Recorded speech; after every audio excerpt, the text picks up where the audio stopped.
अतिथि देवो भव, इसका मतलब जानते हो? नहीं जानते? मैं बता देता हूँ। जो लोग नहीं जानते वो जान लो, जो जानते हैं कोई बात नहीं, आप ना ही बोलो तो अच्छा है, क्योंकि आप भी एक तरफ से ये मान लो कमज़ोर हो चुके हो, कावर्ड हो चुके हो, सच के साथ खड़े नहीं रह सकते हो। मेरी बात उन्हीं को ही चुभेगी जो गलत होंगे, ठीक है? तो अतिथि देवो भव का मतलब होता है, जो गेस्ट होता है, जो मेहमान होता है, वो देव समान होता है। पर वही बात हो रही है ना कि मतलब कुछ लोगों को ये बात समझ में नहीं आती। उन्हें तो बस अपना मन शांत करना है, अपने आप को खुश करना है और अपनी इच्छाओं को पूरा करना होता है। उन्हें इतना भी इल्म नहीं होता है कि वो कर क्या रहे हैं, क्यों कर रहे हैं, किस कारण से कर रहे हैं, क्या इस चीज से हमें आगे चल के कुछ प्रॉब्लम होगी, कुछ दिक्कत होगी। ये अपराधी जो है, इनके मन में खौफ क्यों नहीं है कानून के लिए? डर क्यों नहीं है इनके मन में? ऐसी क्या चीज है जो इन्हें डरा रही नहीं है? चाहे कितने भी सख्त कानून ले आओ, चाहे कितने सख्त नियम लगाओ, ले आओ, ये डरते क्यों नहीं है? आखिर क्या वजह है? एक मैटर हुआ था, वैसे यूपी में हुआ था। एक लड़की का मतलब पल्लू खींचा था, साइकिल से जा रही थी वो। 3 अपराधी थे। तीनों का मतलब सुनने में आया था कि एनकाउंटर हुआ, पर बाद में पता चला सर पैर में गोली मारी है, जिंदा है। और अभी मैं कुछ ही दिन हुए हैं, 1 साल की लड़की के साथ एक दुष्कर्म किया 50 साल की मौलाना ने, वो भी जिंदा है। वहां बाहर विदेश में हमारी भारत की एक बेटी मर जाती है, उसको मारने वाला एक पुलिस ऑफिसर था, वो भी जिंदा है, अभी तक पुलिस की नौकरी कर रहा है, कोई सख्त कदम नहीं उठाया गया उस पर। और अभी का लेटेस्ट, एक ब्राजील की बेटी ये सोच करके आई थी कि भारत देश घूमूंगी, भारत की संस्कृति को जानूंगी, भारत संस्कृति को आंखों से देखूंगी। वो आती है अपने पति के साथ में, बाइक ट्रेवल करती है, लंबा सफर तय करती है। वो अदर कंट्रीज में भी कर चुकी है ऐसे बाइक ट्रेवल, इस बार वो भारत का कर रही थी। पर उसे कहाँ पता था कि ये भारत देश में जलील लोग होते हैं, कुछ बददिमाग लोग होते हैं, तो कुछ मतलब दरिंदे होते हैं, तो कुछ हवस के मौलाना होते हैं, कुछ कामना के पुजारी होते हैं। पर वो कहते हैं ना कि मतलब अच्छे लोगों के साथ ही बुरा होता हमेशा, वही काम हो गया इस ब्राजीलियन बेटी के साथ में। मुझसे 3 ही साल छोटी है वो, तो बहन ही बोलूंगा, क्योंकि 28 साल की उम्र है उनकी। वो अपने पति के साथ में भ्रमण कर रही थी भारत का, देश का। आज शुरू ही किया था, कुछ मतलब 1000-2000 या फिर पता नहीं 3-4 हजार किलोमीटर उन्होंने सफर ही किया था। तब उन्होंने सोचा कि झारखंड से होते हुए पहले नेपाल जाएंगे, फिर श्रीलंका जाएंगे। पर उनको कहाँ पता था कि उनके साथ क्या होने वाला है, किस बेरहमी से होने वाला है और क्यों होने वाला है। उन्हें थोड़ा सा भी अंदाजा नहीं था कि उनके किन पापों की सजा उन्हें अब मिलने वाली थी। वो झारखंड में जाते हैं, झारखंड में एक दिन विजिट करते हैं, अगली सुबह उनके टेंट में 7 लोग घुसते हैं, उसके पति को बांध करके उस महिला के साथ में दुष्कर्म करते हैं।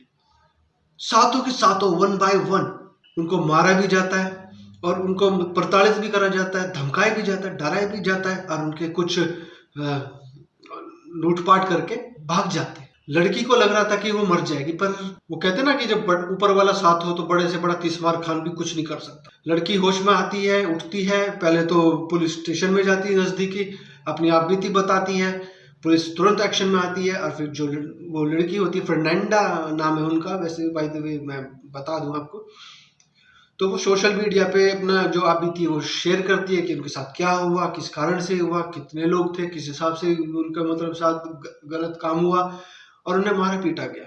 ये चीज जब वायरल होने लग गई, तब पुलिस वाले और भी एक्शन में ज्यादा आए और 3 आरोपियों को पकड़ा, 4 अभी भी फरार है। इस कदर दरिंदगी हमारे भारत देश में कभी खत्म नहीं होगी, कभी नहीं हो सकती, जब तक कोई सख्त नियम, सख्त कानून ना आ जाए। पर वही बात है ना कि सख्त नियम और सख्त कानून कितने भी ले आए, उसका तोड़ ये अपराधी निकाल देते हैं। इन्हें, इन अपराधियों को डर क्यों नहीं होता है यार? पहली बात तो मुझे समझ में नहीं आता कि यार मैं भी है ना किसी का कुछ चुराने से पहले डरता हूँ कि कोई देख ना ले या कोई पकड़ ना ले, या सक्सेसफुल भी हो जाता हूँ तो मन में डर रहता है, खौफ रहता है यार कल को पकड़ा ना जाऊं। पर ये इतना बड़ा अपराध करके कोई कैसे सुख चैन से रह सकता है? और मेन मुद्दे की बात ये है, ये तीनों का चेहरा छिपाया हुआ क्यों है?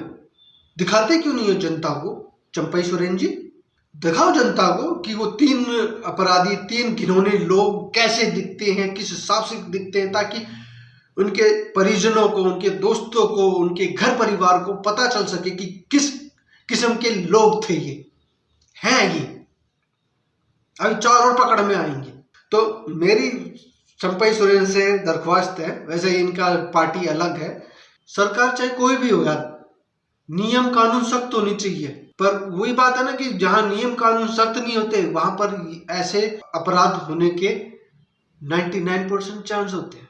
जिसने श्रद्धा वालकर को मारा था वो अपराधी अभी तक जिंदा है, जिसने साक्षी को मारा था वो अपराधी भी जिंदा है, और उन्हीं के दरमियान ये तीनों भी जिंदा है। मेरी राय मानो, ऐसों को ना गोली से मार दो, जनता के बीच में ला करके। डर ऐसे बैठेगा अपराधियों में, वरना आप नियम बनाते चले जाओगे, अपराधी खुलेआम अपराध करेगा, उसे तो क्या लगेगा, बस मन में थोड़े दिन की सजा होगी, बस 1-2-4 साल या 5 साल या फिर 6 साल या 10 साल। 10 साल बाद तो छूट जाएंगे, फिर दोबारा कर लेंगे। मन की आग शांत करनी पड़ेगी ना किसी भी तरह से। जिस युवती के साथ इतना गंदा काम हो गया, इतना बड़ा दुष्कर्म हो गया, उसके बावजूद भी वो भारत देश से नफरत नहीं कर रही है, हमारी संस्कृति से नफरत नहीं कर रही है। वो उन अपराधियों से नफरत कर रही है जिन्होंने उसके साथ गलत काम किया। फिर भी अपराध करने की चेष्टा हो तो अपना फोन नंबर और एड्रेस पुलिस वालों को दे देना, तब करना, ठीक है। या ज्यादा ही आग लगी हुई है तो अपनी माँ बहनों पे चढ़ो, दूसरों की माँ बहन बेटियों पे नहीं। अपनी माँ बहन पे भी मत चढ़ो, इंसान बन जाओ। मैं भी पता नहीं क्या बोल रहा हूँ, गुस्से में। इंसान बनोगे भी कैसे? इंसान होगे तभी तो इंसान होगे ना। ऑनेस्टली मुझे इतना गुस्सा आ रहा है ना, मेरे मुंह से गालियां निकल सकती थी, फिर भी मैंने कंट्रोल किया। मैं कोशिश कर रहा हूँ गालियां ना दूं, क्योंकि मुझे व्हाट इफ की भी सीरीज शुरू करनी है। इस न्यूज़ के बारे में मुझे तब पता चला जब मैं अपनी व्हाट इफ सीरीज का जो अनाउंसमेंट वीडियो था वो मैं एडिट करके अपलोड कर चुका था, बस पब्लिक करना रह गया था। सुबह 4 बजे मैं इंस्टाग्राम स्क्रॉल करने लग गया, ये देखने के लिए कि कुछ लेटेस्ट है तो उसमें भी वीडियो बना लेंगे। 2-4 फनी वीडियोस देखने के बाद, फिर थोड़ा नेशनल शॉर्ट्स रील्स देखने के बाद, फिर जब अचानक से जब मेरे पास ये वाली न्यूज़ की क्लिप आई, दिमाग भौखला गया और तुरंत मैंने यूट्यूब सर्च किया और बहुत कुछ मिला। बाय द वे, मैं पीपॉय की एक बात से बहुत एग्री हूँ। वैसे मैं उसे पसंद नहीं करता हूँ ज़रा सा भी, पता नहीं क्यों ऐसे ही।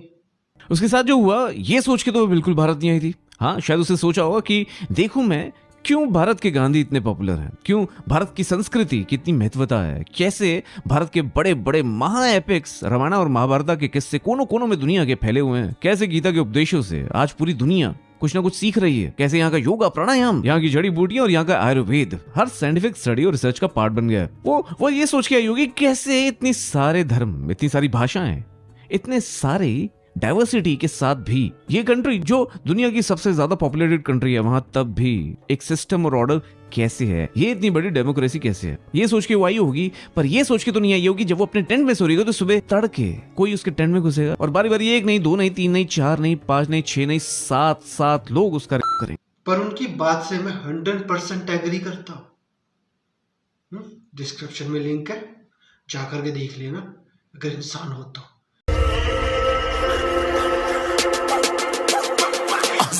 Yeah, you better listen. I'm bringing heat. You'll be a fan when I start rapping. Way I'll have your fucking head spinning. I'm known as spit vicious. Release bombs and go tick tick boom. You blow me that head missing. I'm a phenomenon.